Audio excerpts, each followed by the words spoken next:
নমস্কার বন্ধুরা, ভাতের মাড় কিংবা ফ্যান ফেলে না দিয়ে আজ আমি তোমাদের কাছে এই ভাতের মাড় দিয়ে কিন্তু পাঁপড় তৈরি করে দেখাবো। পাঁপড়গুলো কিন্তু দেখো একদম পুরো ট্রান্সপারেন্ট হয়েছে, এপাশ থেকে ওপাশ কিন্তু পুরোটাই দেখা যাচ্ছে। আর প্রতিটা পাঁপড়ে কিন্তু ভাজার পর মুচমুচে হবে, খেতেও কিন্তু অনেকটাই সুস্বাদু। সাধারণ পাঁপড় থেকে এই পাঁপড়গুলো খেতে কিন্তু আরও বেশি সুস্বাদু হয়। তাহলে চলো চটজলদি এই রেসিপিটি দেখে নিই। পাঁপড় তৈরি করার জন্য সবার প্রথমে আমরা এখানে ভাতের ফ্যান নিয়ে নিয়েছি। ফ্যানের মধ্যে দেখো অনেকটা পরিমাণে কিন্তু সর জমা হয়ে আছে। এমন সর জমা হয়ে থাকলে কিন্তু পাঁপড়গুলো একদম পুরো পাতলা ট্রান্সপারেন্ট হবে না। তাই পাঁপড়গুলোকে ট্রান্সপারেন্ট করার জন্য আমি এই সরটাকে ভালো করে ছেঁকে নিয়েছি। ছাকার পর দেখো এখন কিন্তু এই ভাতের মাড়টা একদম পুরো স্মুথ হয়ে গেছে। তারপর আমি এখানে নিয়ে নিয়েছি 1 কাপ মতো চালের গুঁড়ো। তারপর অল্প অল্প করে চালের গুঁড়োটা দিয়ে এই ফ্যানের সাথে কিন্তু বেশ ভালো করে মেশাতে হবে। অল্প অল্প করে দেবে যাতে এর মধ্যে কোনো লাম্পস থেকে না যায়। তাই অল্প অল্প করে মেশালে কিন্তু ব্যাটারটা বেশ সুন্দর হবে। তারপর আমি এর মধ্যে বাকি চালের গুঁড়োটাও দিয়ে দিলাম। প্রথমে 1/2 কাপ দিয়েছি, এখন আবার 1/2 কাপ দিলাম। দিয়ে বেশ ভালো করে কিন্তু স্মুথ ব্যাটার আমরা রেডি করে নেব।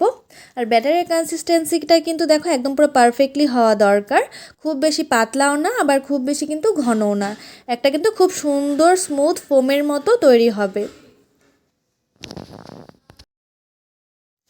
আমি তোমাদেরকে একটা চামচের মাধ্যমে উঠিয়ে দেখিয়ে দিচ্ছি ব্যাটারের কনসিস্টেন্সিটা কিভাবে করতে হবে। দেখো একটা কিন্তু স্মুথ ব্যাটার, খুব বেশি পাতলাও না আবার খুব বেশি ঘনও না। তারপর এর মধ্যে দিয়ে দেবো খুবই সামান্য পরিমাণে একটু নুন। পাঁপড়ে কিন্তু খুব বেশি নুন ভালো লাগে না, তাই সবসময় অল্প নুনে ব্যবহার করবে।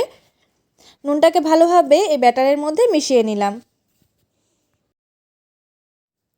নুনটা মেশানো হয়ে গেলে তারপর এর মধ্যে দিয়ে দেবো 1 টেবিল চামচ মতো গোটা জিরে। তোমরা চাইলে কিন্তু কালো জিরেটা ব্যবহার করতে পারো কিংবা এটাকে স্কিপও করতে পারো, সম্পূর্ণ অপশনাল। তারপর আমি এখানে ঝালের জন্য দিয়ে দিচ্ছি কিছু শুকনো লঙ্কা, এভাবে একটু থেতো করে দিয়ে দিচ্ছি। তোমরা চাইলে এর মধ্যে কিন্তু ধনেপাতাটাও ব্যবহার করতে পারো কিংবা লঙ্কাটাকে স্কিপ করতে পারো যদি বাচ্চারা খেয়ে থাকে। এবার পাঁপড় তৈরি করার জন্য কিন্তু আমাদের ব্যাটারটা পুরোপুরি রেডি। তারপর অন্যদিকে আমি নিয়ে নিয়েছি যে কৌটোর ঢাকনাগুলো থাকে, সেই ঢাকনাগুলো নিয়ে নিয়েছি। ঢাকনাগুলোতে কিন্তু পাঁপড়গুলো খুব সুন্দর তৈরি হয়। তোমরা চাইলে কিন্তু যে কোনো স্টিলের পাত্র ব্যবহার করতে পারো, বাটি কিংবা প্লেট। আমি এভাবে ঢাকনাগুলো নিয়ে নিয়েছি। এবার ঢাকনার মধ্যে খুবই সামান্য পরিমাণে একটু তেল ব্রাশ করে দেবো, খুবই সামান্য পরিমাণ। খুব বেশি তেল দিলে কিন্তু একদম পুরো তেল তেল হয়ে যাবে। তেলগুলোকে ভালো করে ব্রাশ করে নেওয়ার পর 1 চামচ করে ব্যাটার এই ঢাকনার মধ্যে দিয়ে দেব। 1 চামচই দিতে হবে, বেশি দিলে কিন্তু পাঁপড়টা ভারী হয়ে যাবে। তারপর এই ব্যাটারটাকে কিন্তু এভাবে চারপাশে পুরো ছড়িয়ে দিতে হবে, পুরো ব্যাটারটাই। 1 চামচ দিলেই কিন্তু যথেষ্ট, খুব বেশি দেবে না, তাহলে কিন্তু পাঁপড়গুলো ট্রান্সপারেন্ট তৈরি হবে না। তোমরা চাইলে কিন্তু এভাবেও শুকিয়ে নিতে পারো, কিন্তু এভাবে শুকাতে গেলে কিন্তু অনেকটা সময়ের প্রয়োজন হয়, প্রায় 2 থেকে 3 দিন লেগে যাবে। আর পাঁপড়গুলো কিন্তু ট্রান্সপারেন্ট তৈরি হবে না, কেমন সাদা সাদা তৈরি হবে। তাই পাঁপড়গুলোকে ট্রান্সপারেন্ট তৈরি করার জন্য আর চটজলদি রেডি করার জন্য কিন্তু আমি কড়াইয়ে সামান্য পরিমাণে একটু জল দিয়ে স্ট্যান্ড বসিয়ে দিয়েছি। তারপর এর উপর ঢাকনাগুলো দিয়ে দেব।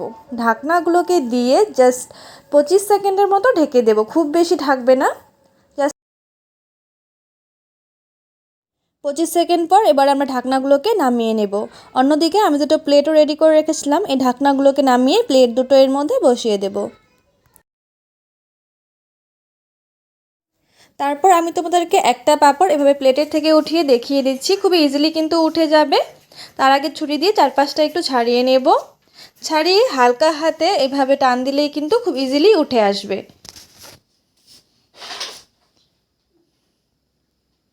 দেখো কতটা পাতলা হয়েছে। এভাবে করেই কিন্তু সবগুলো পাঁপড় আমাদের রেডি করে নিতে হবে, খুব বেশি সময় লাগবে না, খুবই অল্প সময়ের মধ্যেই কিন্তু হয়ে যাবে। এভাবে করে সবগুলো পাঁপড় রোদে শুকিয়ে নেব। 3 থেকে 4 ঘন্টা রোদে শুকালে কিন্তু যথেষ্ট, খুব বেশি রোদে শুকানোর কোনো প্রয়োজন নেই। 3 থেকে 4 ঘন্টা রোদে শুকিয়ে নেবার পর দেখো পাঁপড়গুলো কতটা সুন্দর হয়েছে। এই পাঁপড়গুলো কিন্তু বছর জুড়ে সংরক্ষণ করে রাখতে পারবে, আর খেতেও কিন্তু অসাধারণ মজাদার হয়। এবার আমি তোমাদেরকে ভেজে দেখিয়ে দেব। তেলটা ভালো করে গরম করে পাঁপড়গুলো তেলের মধ্যে ভেজে নিলে কিন্তু খুব সুন্দর ফুলে উঠবে।